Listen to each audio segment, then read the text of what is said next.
ചെറുശ്ശേരിയുടെ കൃഷ്ണഗാഥയിലെ കൃഷ്ണനെ കുറിച്ചുള്ള ഏതാനും വരികളാണ് ഇനി കൂട്ടുകാർക്ക് പഠിക്കാനുള്ളത്. പാഠത്തിന്റെ പേര് കാട്ടിലെ കളികൾ. ഈ കവിതയുടെ ആശയവും പുതിയ വാക്കുകളുടെ അർത്ഥവും പഠന പ്രവർത്തനങ്ങളും നമുക്ക് ഇന്നത്തെ വീഡിയോയിൽ പരിചയപ്പെടാം. നേരെ നമുക്ക് കവിതയിലേക്ക് പോകാം. ഓരോ വരിയും വായിച്ച് അതിന്റെ അർത്ഥം പറഞ്ഞു പോകാം. കണ്ണു നീച്ചിങ്ങനെ നിന്നു വിളങ്ങിന നന്ദതനൂജൻ താൻ അന്നൊരു നാൾ. കന്ന് എന്ന് വെച്ചാൽ പശു. കന്നു മേച്ചും കളിച്ചും നടന്നിരുന്ന നന്ദഗോപരുടെ പുത്രനായ ഞാൻ. ഇവിടെ നന്ദതനുജൻ എന്ന് പറയുന്നത് നന്ദഗോപരുടെ പുത്രൻ. കൃഷ്ണന്റെ വളർത്തച്ഛനാണ് നന്ദഗോപൻ. അതിനാൽ കൃഷ്ണനെ നന്ദതനുജൻ എന്നാണ് വിളിക്കപ്പെടുന്നത്. എന്ന് വെച്ചാൽ നന്ദന്റെ മകൻ. നന്ദന്റെ മകൻ എന്ന് പറയുമ്പോൾ കൃഷ്ണനെ തന്നെയാണ് പറയുന്നത്. കന്നുകളെ കളിപ്പിച്ചും മേച്ചും നടന്നിരുന്ന കൃഷ്ണനായ ഞാൻ ഒരു നാൾ കാനനം തന്നിലെ പോയിട്ടു വേണമേ ഭോജനം എന്നെനിക്കെന്നു നന്ദി. കാനനം എന്ന് വെച്ചാൽ കാട്, ഭോജനം എന്ന് വെച്ചാൽ ഭക്ഷണം, നന്ദി എന്ന് വെച്ചാൽ കരുതുക അല്ലെങ്കിൽ വിചാരിക്കുക. അപ്പോൾ ശ്രീകൃഷ്ണൻ കരുതുകയാണ്, ഇന്നത്തെ എന്റെ ഭോജനം, അതായത് ഇന്നത്തെ എന്റെ ഭക്ഷണം കാട്ടിൽ ചെന്ന് വേണം കഴിക്കാൻ. കാട്ടിൽ ചെന്ന് ഭക്ഷണം കണ്ടെത്തി വേണം കഴിക്കാൻ. കാലത്തുണർന്നുടൻ ബാലകന്മാരെയും മേളത്തിൽ നിന്നു വിളിച്ചുണർത്തി. കാലത്ത് എന്ന് വെച്ചാൽ രാവിലെ. അപ്പോൾ ശ്രീകൃഷ്ണൻ എന്താ ചെയ്യുന്നത്? ശ്രീകൃഷ്ണന്റെ കൂട്ടുകാരെ രാവിലെ തന്നെ പോയി വിളിച്ചുണർത്തി. എന്തിനു വേണ്ടി? കാട്ടിലേക്ക് പോവാൻ. കാനനം തന്നിൽ ചെന്നാനന്ദമായി നിന്നു വേണമെന്നോണെല്ലാം എന്നു ചൊല്ലി. അങ്ങനെ കൃഷ്ണൻ തന്റെ കൂട്ടുകാരെ വിളിച്ചുണർത്തി പറയുകയാണ്, ഇന്ന് നമുക്ക് കാനനത്തിൽ പോയി സന്തോഷത്തോടെ ഭക്ഷണം കഴിക്കാം. താനങ്ങു തന്നുടെ കണ്ണുകൾ പിന്നാലെ കാനനം നോക്കി നടന്നാൻ പിന്നെ. അങ്ങനെ കൃഷ്ണനും ബാലകന്മാരും ചേർന്ന് അവരുടെ കണ്ണുകളുടെ പിന്നാലെ കാട്ടിലേക്കുള്ള വഴി നോക്കി പോയി. എന്തിനാണ് കാട്ടിൽ പോകുന്നത്? പശുക്കളെ മേയ്ക്കാൻ അല്ലെ? പശുക്കളെ മേയ്ക്കാനും അവരുടെ ഭോജനം കണ്ടെത്താനുമാണ് അവർ കാട്ടിലേക്ക് പോകുന്നത്. എന്നതു കേട്ടൊരു ചെങ്ങാതിമാരെല്ലാം അങ്ങനെ വേടുന്നു തിന്നു ചൊല്ലി. ചൊല്ലി എന്ന് വെച്ചാൽ പറഞ്ഞു. കണ്ണൻ പറയുന്നത് കേട്ട് ചങ്ങാതിമാരും അങ്ങനെ തന്നെ ചെയ്യാമെന്ന് ഉറപ്പിച്ചു. ബാലകന്മാർക്കുള്ള ലീലകളെ കൊണ്ടു ചാലെ കളിച്ചു നടന്നാർ പിന്നെ. അങ്ങനെ അവർ കളിച്ചും രസിച്ചും പശുക്കളെ മേച്ച് അവയുടെ പിന്നാലെ നടന്നു. കേകികൾ കൂകുമ്പോൾ കൂകിത്തുടങ്ങിനാർ കോകിലം പാടുമ്പോൾ പാടുകയും. കേകികൾ എന്ന് വെച്ചാൽ മയില്, കോകിലം എന്ന് വെച്ചാൽ കുയില്. അപ്പോൾ അവർ പോകുന്ന വഴിയിലെല്ലാം കളിച്ചുകൊണ്ടാണ് പോകുന്നത്. എങ്ങനെയുള്ള കളികളാണ് അവർ കളിക്കുന്നത് നോക്കൂ.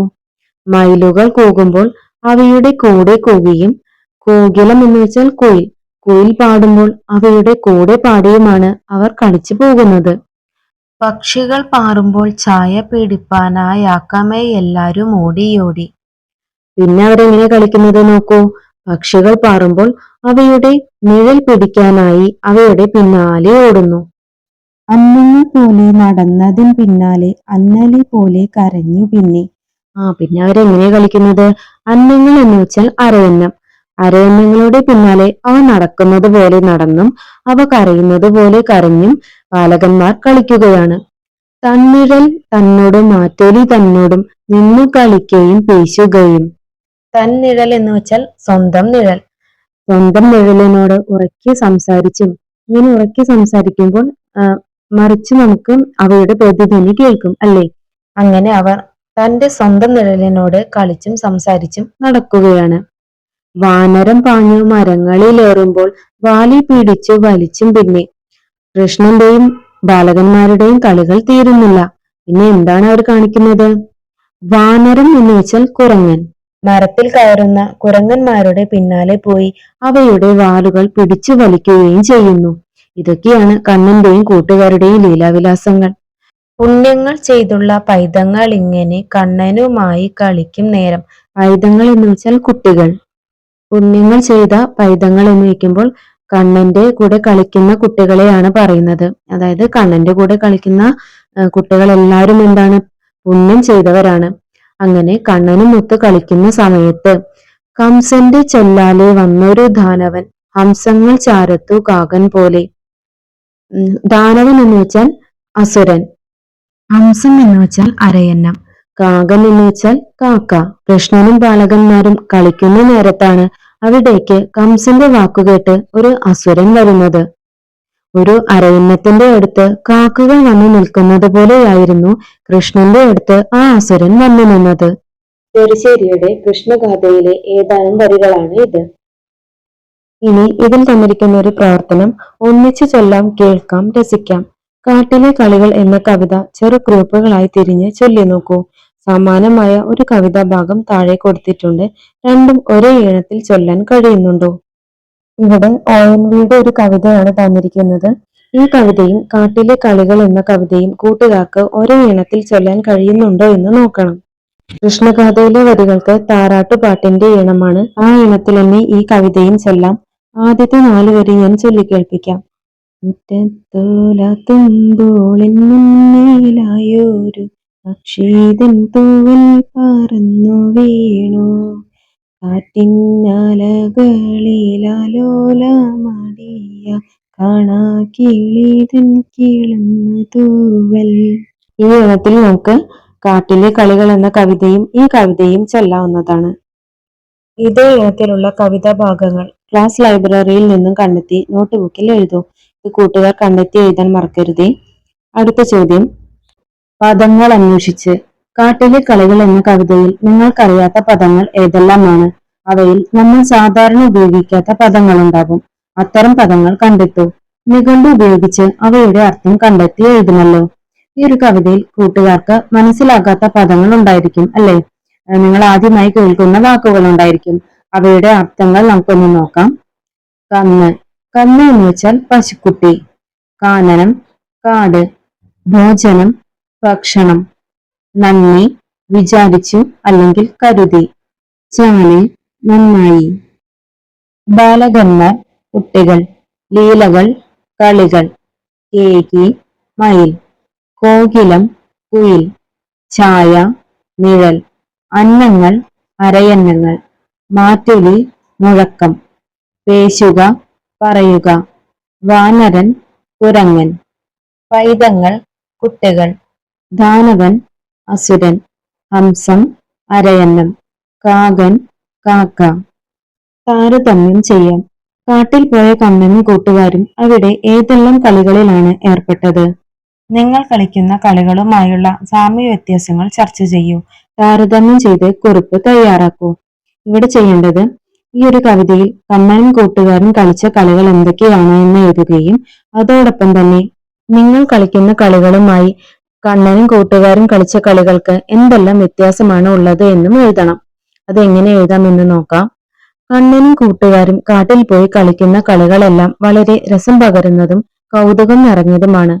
മയിൽ കൂകുമ്പോൾ ഒപ്പം കൂകുകയും കുയിൽ പാടുമ്പോൾ ഒപ്പം പാടുകയും ചെയ്യുന്നു. പക്ഷികളുടെ നിഴൽ കാണുമ്പോൾ പിടിക്കാനോടുകയും അരയന്നങ്ങളുടെ പിന്നാലെ നടക്കുകയും അവയെപ്പോലെ കരയുകയും ചെയ്യുന്നു. സ്വന്തം നിഴലിനോട് ഉച്ചത്തിൽ സംസാരിക്കുമ്പോഴുണ്ടാകുന്ന മാറ്റൊലി കേട്ടും കുരങ്ങന്മാരുടെ വാലിൽ പിടിച്ചു വലിച്ചും അവർ കളിച്ച് രസിക്കുന്നു. ഇത്തരം രസകരമായ കളികളൊന്നും ഞങ്ങൾ കളിക്കാറില്ല. കാരണം അതിനുള്ള സമയമോ സന്ദർഭമോ ഞങ്ങൾക്ക് ലഭിക്കുന്നില്ല. മാത്രമല്ല, ഇപ്പോൾ എല്ലാവരും മൊബൈൽ ഗെയിമുകളിലും വീട്ടിനകത്ത് തന്നെ ഇരുന്ന് കളിക്കാവുന്ന കളികളുമാണ് ഇഷ്ടപ്പെടുന്നത്. അയൽപക്കത്തെ കൂട്ടുകാരോടൊപ്പം കളിക്കുന്നത് തന്നെ വളരെ കുറവാണ്. എങ്കിലും സമയം കിട്ടുമ്പോഴെല്ലാം കൂട്ടുകാരോടൊപ്പം ഓടിക്കളിക്കാനും കണ്ണുപൊത്തി കളിക്കാനും ഫുട്ബോളും ക്രിക്കറ്റും കളിക്കാനും ഞങ്ങൾക്ക് ഇഷ്ടമാണ്. കാലം മാറിയതിനനുസരിച്ച് കളികളിലും മാറ്റങ്ങൾ വന്നിട്ടുണ്ട്. അടുത്ത പ്രവർത്തനം, കളിയഴക് വരിയഴക്. കേകികൾ കൂകുമ്പോൾ കൂകിത്തുടങ്ങിനാർ കോകിലം പാടുമ്പോൾ പാടുകയും. മുകളിൽ കൊടുത്ത വരികൾ വീണ്ടും വായിക്കൂ. എന്തെല്ലാം കാഴ്ചകളാണ് നിങ്ങൾ കണ്ടത്? ഇതുപോലെയുള്ള കൂടുതൽ സന്ദർഭങ്ങൾ കവിതയിൽ നിന്നു കണ്ടെത്തുക. ഇവ നമുക്ക് ക്ലാസ്സിൽ എങ്ങനെയെല്ലാം അവതരിപ്പിക്കാം? ചിത്രം, അഭിനയം, നൃത്തം, ഇനി എന്തെല്ലാം? ടീച്ചറുടെ സഹായത്തോടെ നിങ്ങളുടെ അവതരണങ്ങൾ വീഡിയോ ചെയ്ത് ക്ലാസ്സിൽ പ്രദർശിപ്പിക്കാം. ഇതിൽ നമുക്ക് ആദ്യം തന്നിരിക്കുന്ന വരിയിൽ എന്തൊക്കെയാണ് പറയുന്നത് നോക്കൂ. കേകികൾ കൂകുമ്പോൾ കൂകി തുടങ്ങിനാർ കോകിലം പാടുമ്പോൾ പാടുകയും എന്ന് വെച്ചാൽ കുട്ടികൾ മയിലുകൾ കൂകുമ്പോൾ ഒപ്പം കൂകുകയും കുയിലുകൾ പാടുമ്പോൾ അവയോടൊപ്പം പാടുകയും ചെയ്യുന്നു. ഇനി ഇതുപോലുള്ള മറ്റു വരികൾ ഏതൊക്കെയാണെന്ന് നോക്കാം. പക്ഷികൾ പാറുമ്പോൾ ചായ പിടിപ്പാനായി ആക്കാമേ എല്ലാരും ഓടിയോടി. എന്ന് വെച്ചാൽ പക്ഷികൾ പാറുമ്പോൾ അവയുടെ നിഴൽ നോക്കി അവയെ പിടിക്കാനായി പിന്നാലെ ഓടി. അന്നങ്ങൾ പോലെ നടന്നതും പിന്നാലെ അന്നലെ പോലെ കരഞ്ഞു പിന്നെ. അന്നങ്ങൾ എന്ന് വെച്ചാൽ അരയന്നങ്ങൾ. അന്നങ്ങൾ നടക്കുമ്പോൾ അവയുടെ പിന്നാലെ നടന്നും അവ കരയുന്നത് പോലെ കരയുകയും ചെയ്യുന്നു. തന്നിഴൽ തന്നോടും മാറ്റോലി തന്നോടും നിന്നു കളിക്കുകയും പേശുകയും. സ്വന്തം നിഴൽ നോക്കി സംസാരിക്കുകയും മാറ്റൊലി കേട്ട് കളിക്കുകയും ചെയ്യുന്നു. വാനരം പാഞ്ഞു മരങ്ങളിലേറുമ്പോൾ വാലെ പിടിച്ചു വലിച്ചും പിന്നെ. വാനരം എന്ന് വെച്ചാൽ കുരങ്ങൻ. കുരങ്ങൻ മരങ്ങളിൽ കയറുമ്പോൾ അവയുടെ പിന്നാലെ പോയി അവയുടെ വാല് പിടിച്ചും കളിക്കുന്നു. കൃഷ്ണനും ബാലകന്മാരും ചെയ്യുന്ന ഈ കളികളെല്ലാം കൂട്ടുകാർക്ക് ചിത്രങ്ങളായി വരയ്ക്കാം, പാട്ടുപാടാം, പാട്ടായി ക്ലാസ്സിൽ അവതരിപ്പിക്കാം, അതുപോലെ അഭിനയിക്കാം, റോൾ പ്ലേ ചെയ്യാം. ഇതെല്ലാം ടീച്ചറുടെ സഹായത്തോടെ വീഡിയോ ആയി പകർത്തുകയും ചെയ്യുക. ഓക്കെ. അവസാന പ്രവർത്തനം എന്റെ കളിമോഹങ്ങൾ. നിങ്ങൾ ആഗ്രഹിച്ചിട്ടും കളിക്കാൻ കഴിയാത്ത കളികളുണ്ടോ? ഏതെല്ലാം? എന്തുകൊണ്ടാവും അതിനു കഴിയാത്തത്? നിങ്ങളുടെ കണ്ടെത്തലുകൾ ഓരോരുത്തരായി ക്ലാസ്സിൽ പറഞ്ഞവതരിപ്പിക്കൂ. എന്റെ കളിമോഹങ്ങൾ എന്ന ഒരു കുറിപ്പായി എഴുതൂ. നിങ്ങൾക്ക് ആഗ്രഹമുണ്ടായിട്ടും ഇതുവരെ കളിക്കാൻ കഴിയാത്ത ഒരു കളിയെക്കുറിച്ചാണ് ഇവിടെ എഴുതേണ്ടത്. അതെങ്ങനെ എഴുതാമെന്ന് നോക്കാം. ഞാൻ വളരെ ആഗ്രഹിച്ചിട്ടും ഇതുവരെ ചെയ്യാൻ കഴിയാത്ത ഒരു കളിയാണ് കുളത്തിൽ നീന്തി കളിക്കുക എന്നത്. വേനൽക്കാലത്ത് കൂട്ടുകാർ കുളത്തിലും പുഴയിലും സന്തോഷത്തോടെ നീന്തുന്നത് കാണുമ്പോൾ എനിക്കും അവരോടൊപ്പം വെള്ളത്തിൽ ഇറങ്ങി കളിക്കണമെന്ന് തോന്നാറുണ്ട്. പക്ഷേ എനിക്ക് ഇതുവരെ നീന്തൽ പഠിക്കാൻ കഴിഞ്ഞിട്ടില്ല. അതുകൊണ്ട് വെള്ളത്തിൽ ഇറങ്ങാൻ പേടിയാണ്. ഒരു ദിവസം നല്ലൊരു പരിശീലകന്റെ സഹായത്തോടെ നീന്തൽ പഠിച്ച് വെള്ളത്തിൽ ആത്മവിശ്വാസത്തോടെ നീന്തി കളിക്കണമെന്നാണ് എന്റെ ആഗ്രഹം. ഇതുപോലെ കൂട്ടുകാർക്കും കളിക്കാൻ ആഗ്രഹമുള്ള കളിയെക്കുറിച്ച് ഒരു വിവരണം എഴുതാവുന്നതാണ്. അപ്പോൾ കൂട്ടുകാരെ, നമ്മുടെ ഇന്നത്തെ ക്ലാസ് ഇവിടെ അവസാനിക്കുകയാണ്.